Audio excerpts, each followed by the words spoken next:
That's what I loved most about our relationship, is just that we've always been on the exact same page, and like we've been each other's best friend for so long. I know, it's so hard being without him now. How did you feel when he got the call to appear on the All Stars series? Well, it's crazy because it hit him all at once, and for me, it didn't really register for a while. It was funny. It was right before my birthday. He got like the introductory call, and he came in with balloons and flowers for me and handed it to me and just started bawling. And I'm like, what's wrong? And he goes, they called me about All Stars, and he goes, I don't want to go, and started bawling. But I think it hit him because he knew that it was an opportunity that he couldn't pass up, and so that it was going to happen. And for me, it didn't hit me for a long time because I was just kind of like, well, we'll talk about it. We'll figure it out. We are in a pandemic, we don't know if it'll actually happen. And so for me, I kind of just like, it took a while for it to really like sink in that like, this is going down, like we're gonna be apart. And to be honest, I think it still hasn't sunk in that I can't see him till possibly the end of October. Which is a really long time. It's when you a really long time. Together. Yeah. Yeah, literally every single day since we got out of the house, we've never spent more than 3 nights apart. Oh my and God. then we spent 3 nights apart one time.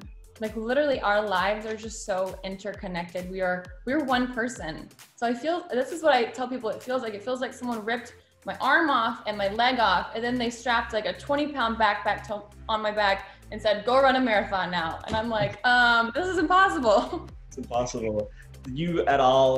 Did he maybe think he wasn't going to do it? Was it too much, too soon?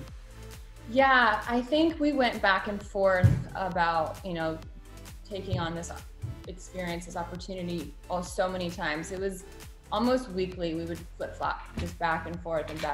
And just, there was just so much going on in the world at this time. And like, he didn't want to leave me alone during a pandemic. And like, he felt that he was putting this huge burden on me because we run our companies together. And if he's not there to help, everything is on my plate. And that burden really, like, he really wasn't able to like be okay with that, which I had to really like say, like, I'm going to be okay. Like, we're going to get through this. I can handle the companies. And it really, like, even though he is the one that's playing this game, it's like, we're both in this together because, we are so interconnected. You are. And you're no stranger to Big Brother. Did you give Tyler any advice before he left for the house? Honestly, I just told him to try and enjoy himself and just have a good time because, like, it's an amazing experience. And I wanted it to be as good experience as our season. And I know that was a lot to live up for because I feel like BB22 was like magical. And like for me, like it's not possible to get better than BB22 for me, because like I fell in love with Tyler. Like it was a magical experience.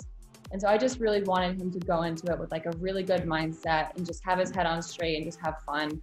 Because I feel like if you're in that positive mindset, you can really make things happen. Do you see yourself ever going back on reality TV again?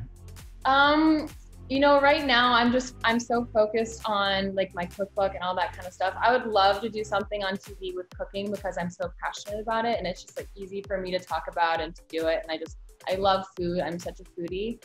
But I don't think I'll do any more reality TV unless Tyler is right there with me. I think after this is over, we're both going to be in agreement that we are never leaving each other's side ever again. Oh.